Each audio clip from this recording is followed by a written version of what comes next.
Hey ladies and gentlemen, I'm making this video today. It's pretty much by request, but I'd also think that this is a very important story, especially in context with what's going on in the world today.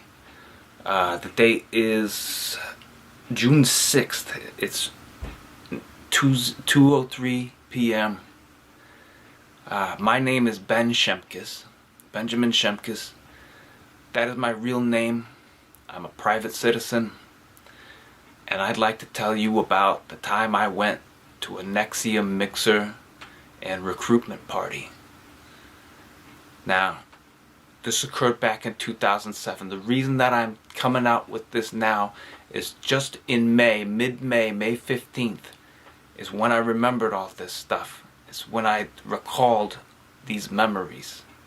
Now see, with what was going on in the newspaper with NXIVM, the sex cult, Allison Mack, Keith Rainier, I had to look into this a little bit more, and so I decided that I would start watching Smallville.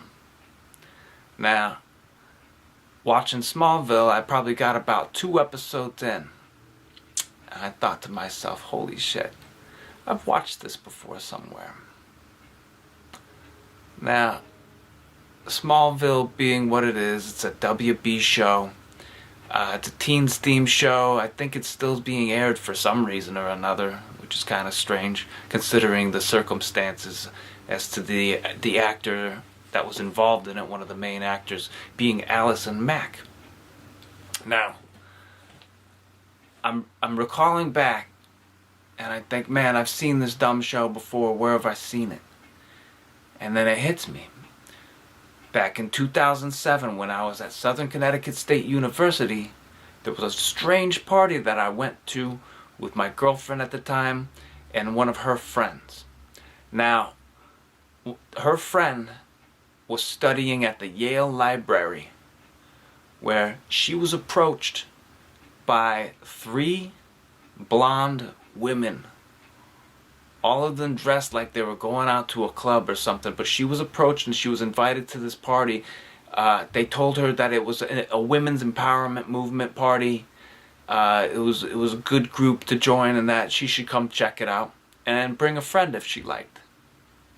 Now, she immediately went to her friend who I had been dating, and this is how I got invited to the party.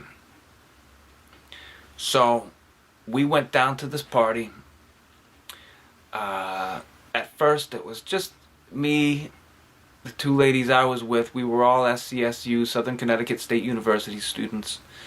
I think there was maybe some UNH students. I'm not sure about that. Don't quote me on it. And then the rest of the students, I think, were all just Yale girls. And it was basically like a sorority party to start out with. They had some cocktails. I had been smoking cigarettes on their back deck.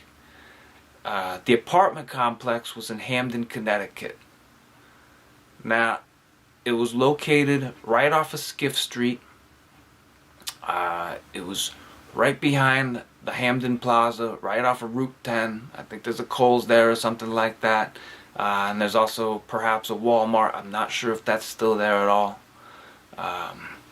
But this is what I remember. So Skiff Street is kind of up a hill, and then the apartment complexes were right behind the Hamden Plaza. We're at the party.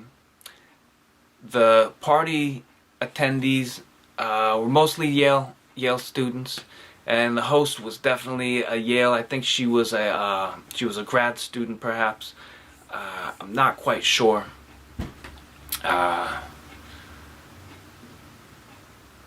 To get excited because I guess there was going to be special guests coming to the party. And I remember that the girls were specifically upset that one of the special guests, because they were all expecting Kristen Crook to come, but apparently they said that Kristen Crook wasn't a part of NXIVM, and so the guest was going to be Allison Mack, and then a special guest, Stormy Daniels. Who the hell is Stormy Daniels? That's what I ask. The host says Stormy Daniels is an adult film star. I say, oh, like a porn star. They say, no. You don't call her that when she's here. She's an adult film star. Okay, that's fine. We get through 2 episodes of Smallville, and that's when guests started showing up. Now, first of all, we have Allison Mack coming through the door with Keith Rainier. Keith Rainier, he's got a haircut. He looks like 1980s Tony Danza from Who's the Boss. He's got some regular kind of glasses. Overall, he just looked like a geeky dude. They had a baldish man with a little bit of a goatee. This guy was carrying around a clipboard with him. And Allison Mack, who was wearing a green overcoat, and then underneath she had a medium length skirt, and then she had knee-high boots, and then she was wearing what looked like, I guess not a bustier. I'm trying to think of what you call those things, but it was just basically like it was a weird top. I mean, she basically was dressed like she was from a 1980s prison movie, playing the warden, the sadistic warden or something like that. These people came in, and you know, it's a mixer. We're walking around. I'm talking to some of these people that are there. Some of the Yale girls that are there, and mind you, there's probably about 12 to 15 Yale girls, perhaps a UNH girl, and then the ladies that I brought. So it's about a baker's dozen. You got about 15 girls in the room. Then you have Mac and Rainier, and this bald guy with the clipboard. I'm talking with Keith for a second. We start talking about teleology, because that was something I was studying at the time. Teleology is basically the idea of sending out a message, receiving that message, or receiving that signal, and then the feedback that's involved, or the lack of feedback that's involved in between this transaction. Now, he gets into his whole idea about how he's training females to babysit children, that he's going to train the women to teach the children a multiple different languages. I think he mentioned 7 different languages that they were going to be learning all at once, and it seemed like a very interesting idea, although I kind of didn't care. Keith was kind of a lofty dude. He was very, very interested in himself, it seemed like, in what he had to say. And he was a little bit needy to talk to. You could tell when someone's a little bit needy and they want attention. They want some sort of reinforcement, like a positive reinforcement from the things he said. So I spoke with him for a little bit, and then decided to go back on the back porch for a cigarette. I had been doing that throughout the night, going on the back porch for smokes. So I'm on the back porch, and the sliding door opens up, and out comes this blonde girl with a big black bodyguard, and she introduces herself. She says her name is Stormy Daniels. Being an adult film star, she was pretty down to earth. I expected probably a more kind of princessy, bitchy person, but she was a down to earth. She was a bubbly, amiable person. She was nice, very approachable. You would never, ever think that she was a porn star. I mean, adult film star, I guess. So anyways, she's there. She introduces herself. I'm out on the back deck. I'm telling jokes to everybody. You know, just yasser bossing, just loosening up, whatever. Smoking weed, smoking cigarettes. Stormy's looking around in the room inside, and she sees all these girls running around, these sorority style girls, and says that she's nervous. She's very nervous. She's not used to the kind of atmosphere that was going on. I asked her if she wanted to smoke some weed, and she declined. She said no. It'd make her all tired and goofy, and that her eyes would get puffy, and she'd lose her focus. And I bummed her a couple cigarettes, and we smoked some cigarettes together and talked. And then all of a sudden the sliding glass door opens up and Allison Mack pokes her head out. She looks at Stormy and says, "We're about to start." And then Stormy walks inside, and then Mac looks at me and the bodyguard and says, "This is the girls only part of the party." And then she slowly shuts the sliding door.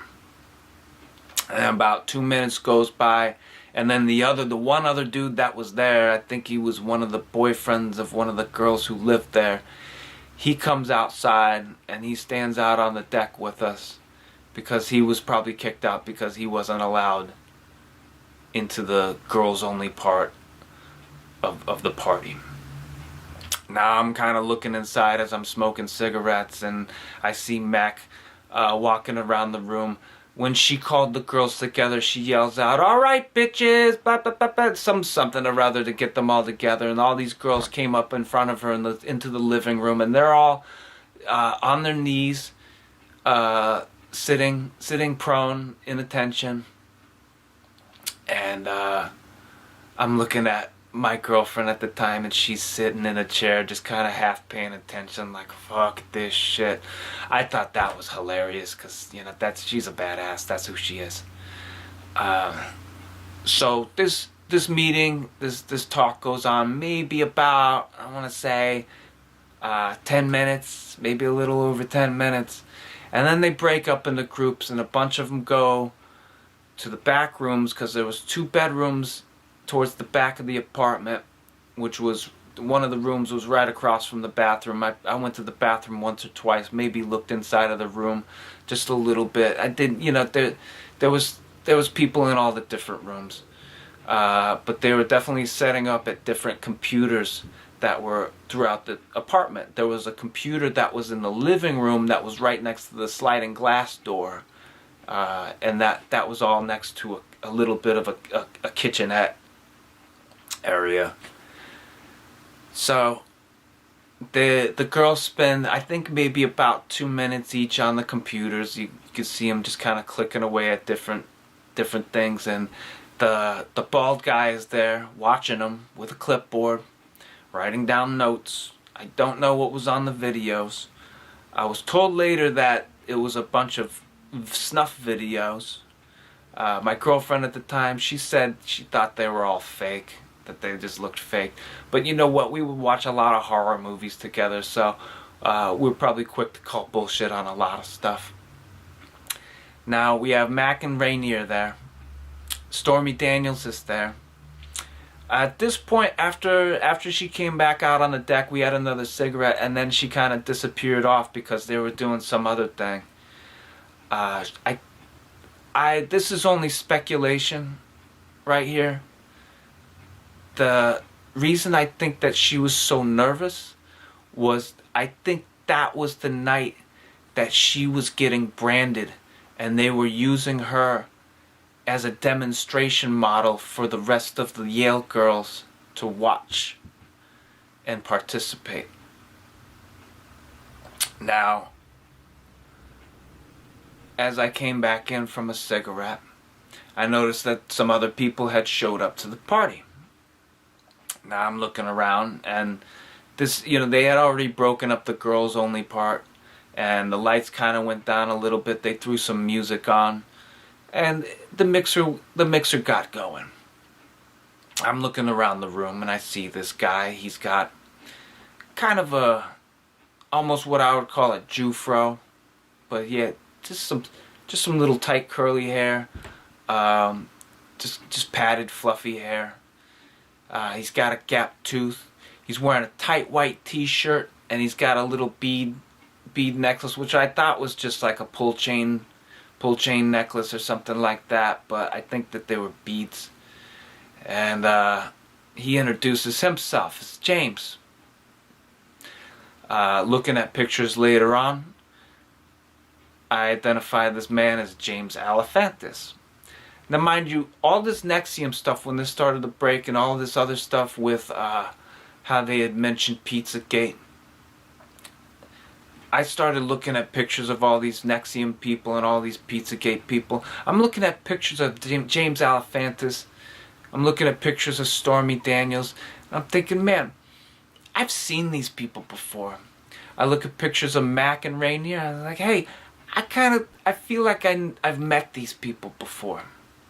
But like I said, it wasn't until I watched Smallville mid-May that all came back to me. That I had this oh shit moment, and all these people were all around, and these memories all came back to me. Now, as I'm looking around the room, Alefantis is there. I have a quick conversation with him. He mentions he has a DC pizza restaurant in DC. So we start talking about pizza for a second.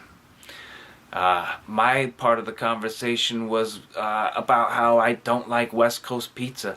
I think that when they make the dough of the pizza on the West Coast, it's different from the East Coast, and the reason is probably because of the pH of the water, and probably from the mineralization of the rocks, because you have a lot of different style rocks, old rocks on the East Coast, while I think on the West Coast the rocks are a lot newer, so there's a different mineralization going on. You get a different taste to the crust. The crust comes out differently in general from East to West Coast. It's an absolute difference. One of the things that James pointed out was when you're making the dough and you're putting the yeast together with the flour, that you want to add soda water to the mix, and when you cook the crust up with the soda water, it actually adds crispiness to the dough, to the crust. As we're talking, there's other people that are kind of filtering in, and I noticed a middle-aged man, dark circles around his eye. He almost looked Middle Eastern in a way, almost kind of Pakistani, but he has salt and pepper hair. He was dressed nicely. He had a kind of a 3-button golf shirt. There's a kind of a silky sheen to it. He had slacks, and he had probably, it looked like maybe about $300, $400 pair of shoes on. They're leather shoes. I think they were loafers, but don't quote me on that one. I wasn't quite sure. This man introduced himself as Eric Schneiderman. At first, when he came into the room, he sees all the Yale girls running around and just kind of doing their party thing. And he looks at that, and he sees me across the room, and immediately makes a beeline over to me, starts talking, chatting me up. He introduces himself. He says he's a state senator. I said, "Oh, you're a senator?" He's like, No, I'm a state senator. That's a different thing. But he definitely identified himself as a New York state senator. We spoke for a minute. He said, "Oh, isn't this great? Look at this. Have you talked to Keith yet about the movement?" And I said, "Yeah, I talked to Keith. Yeah." And we talked for a little bit. And he said, "Oh, we're doing some great things here, and we're building this movement." And I thought it was kind of strange that a state senator would be at this Yale party. But then again, when you're around Yale, when you're in the greater New Haven area, Hamden, wherever you're at, when you're dealing with these Yale parties or these parties in New Haven in general, you're bound to see some pretty weird stuff. So you pass this stuff off. You don't, this is 2007. I don't know who these people are. You pass this stuff up, and you don't think much about it. So, some more guests filter in. One of them was skinny guy. He's a nervous guy who talked really fast, had a deep New York accent. And this guy introduces himself as Anthony Weiner. He points across the room at a Middle Eastern looking woman. Very tiny. She's a tiny woman. Very mystifying looking. Very mystifying look to this woman. And he says, "That's Uma. That's my wife." So I say hi to her. She's very mousy. She quietly says hi to me. I think she asked what I was doing there. I said I was here with my girlfriend. And that's about as far as our conversation had gone. I talked with Anthony Weiner for a moment. He had mentioned how he was into politics and how he had just come up from New York. Said there was a bunch of traffic on 95, that's why he was late. Uma seemed a little bit mad that he was late. She was there with a little bit of a female entourage. There was about 3 or 4 females that were with her that I noticed. Just some randoms, I assume. I don't know what their whole place was. And then I noticed that there was a mean librarian looking woman who was mixing drinks. She was wearing a white t-shirt. It was rolled up maybe about 2-3 times around the sleeves, and then it was tied off on one end. And like I said, she looked like a mean librarian. And then looking at pictures of these NXIVM people, I was able to identify her as Nancy Salzman. Now Nancy was there. We talked for just a moment, just to kind of introduce. I don't remember really anything that she said. And then she asked if I had met the Bronfmans.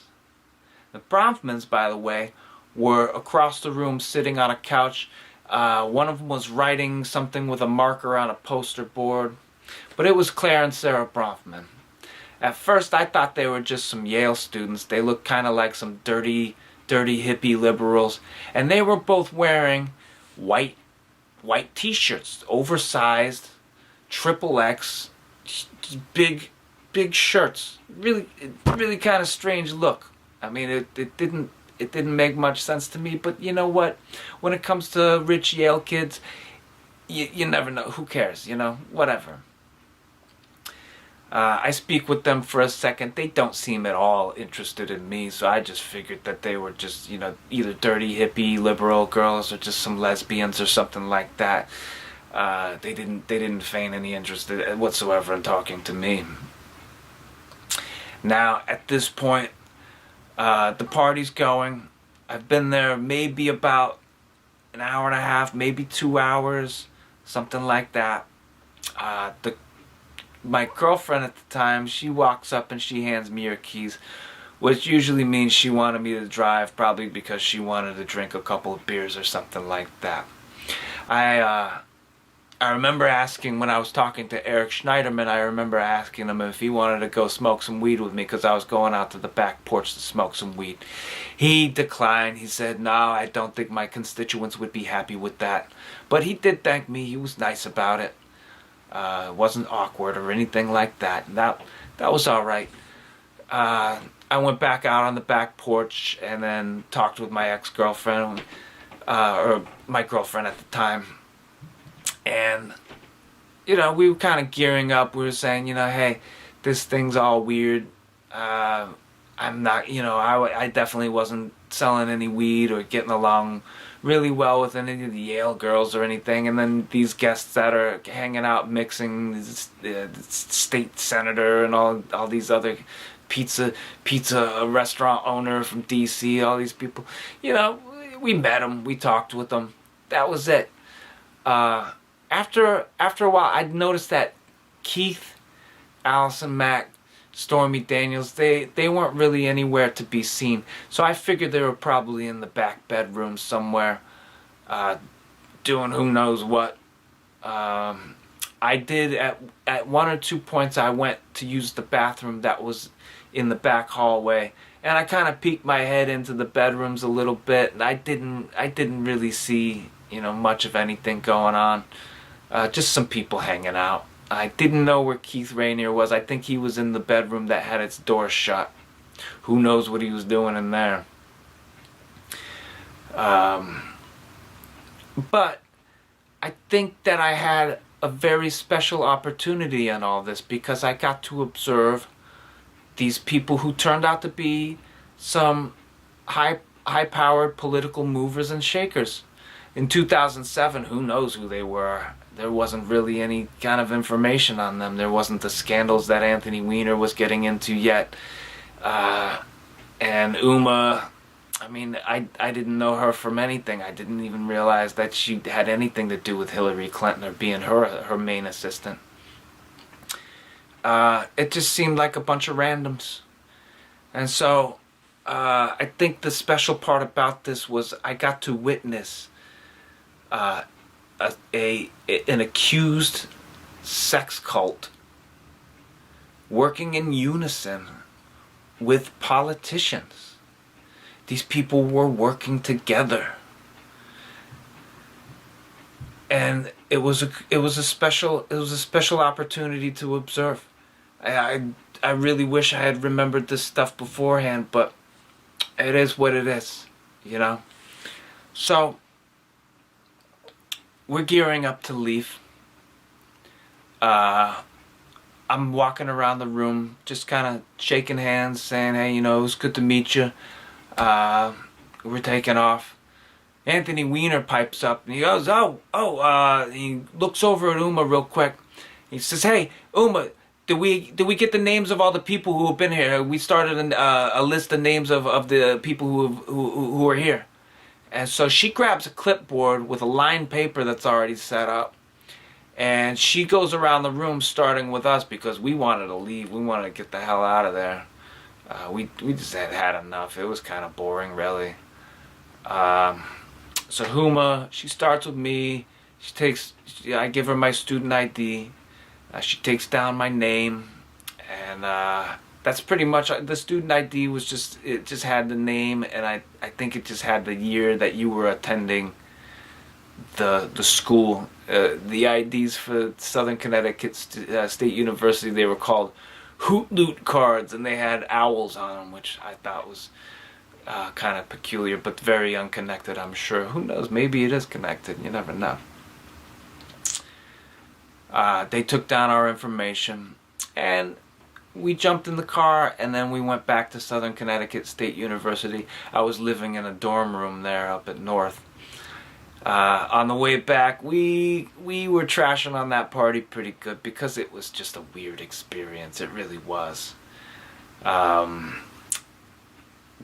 The friend of my girlfriend, she seemed a little bit down because she was kind of excited for it to be this women's empowerment movement, and after the whole thing she had decided that it wasn't anything like that. I think I even said that it seemed just like a sorority or like a cult or something like that, and I assume that she did not join up with them, but then again, I haven't been in touch with her, so I don't know. I know that my girlfriend at the time, she did not join up with that group. She was not down with them. And when we were back at the dorm, we had a couple of beers and reminisced about Stormy Daniels, the special guests. Who the fuck is she? We don't know. But it was their special guest, Stormy Daniels. This party was 11 years ago. It's just completely wiped from my mind until Smallville had just re-sparked all of this stuff, and I really had an oh shit moment where I had to think back and remember this whole event, which wasn't very hard to do, although remembering it, I almost felt like the memories came back as though a spell was being lifted off of me. It was a very organic but very strange process that went down, remembering all these events that happened. And that's pretty much it. That's pretty much all I have for you. I've come out with this story. I've written it down in a statement. Of course, people don't really read anymore, so people aren't really receptive, and the people who have read it, I've received a lot of pushback. I've reached out to the New York DOJ. I've gotten no responses from them. I've talked to the Department of Justice in the United States. I've contacted even Jeff Sessions' email address, both on his Twitter account and his government email. No responses from that guy either. And I've tried to contact the president. I've tried to contact Newswatch. I've tried to contact every sort of media outlet that you can imagine. Even on down to ABC and CNN and Fox. No takers. Nobody seems interested in what I have to say. I've reached out to the truther community, the citizen journalists. All I've found from that is that there's a bunch of gatekeepers there as well. Those people, they do not want to hear my story because I don't fit a certain narrative that they're looking for. Now, I've come forward with this story in my own private name. Why would I want to smear my name with a bunch of lies that could be found out if this story wasn't really true? Now, I wrote down this statement. Like I said, now I've made this video because people are a lot more receptive to watching a video than just reading a statement. It seems like people can identify better when they actually see a face and hear a voice. I'm not any kind of MK Ultra. I'm not a PSYOP. I'm not a LARP. I don't work for any government agencies. I'm a private citizen. I'm coming forward with this, and I've said this many times. I'm willing to take a lie detector test, and I'm willing to do any kind of AMAs if anyone wants to send any questions to me, try to stump me or anything like that. So far it hasn't happened, and I've been through many AMAs on Reddit and on a couple of different websites, YouTube. When I first started this whole statement, writing down this statement, this deposition, I posted it on different sites of Reddit. I posted it on the Donald. I posted it on the Congress. I immediately was muted on Reddit. I was eventually banned from the sites. I've received a lot of pushback. My computer's been hacked. My phone gets all kinds of crazy messages with penis enlargement pills and all kinds of other stupid things that, you know, these little kid pranks basically that are being played on me, which is fine. You know, let them have it. I don't care. But I feel the pushback, especially from a lot of these news sites, anyone that I try to contact, this pushback means that I'm probably right over the target. And I'm saying some things that there's some probably high-powered politicians don't want anyone to know about because they were working with a sex cult that was dealing in human trafficking and the trafficking of children. Now, I feel like I really can't go any further with this until I get a spotlight on this.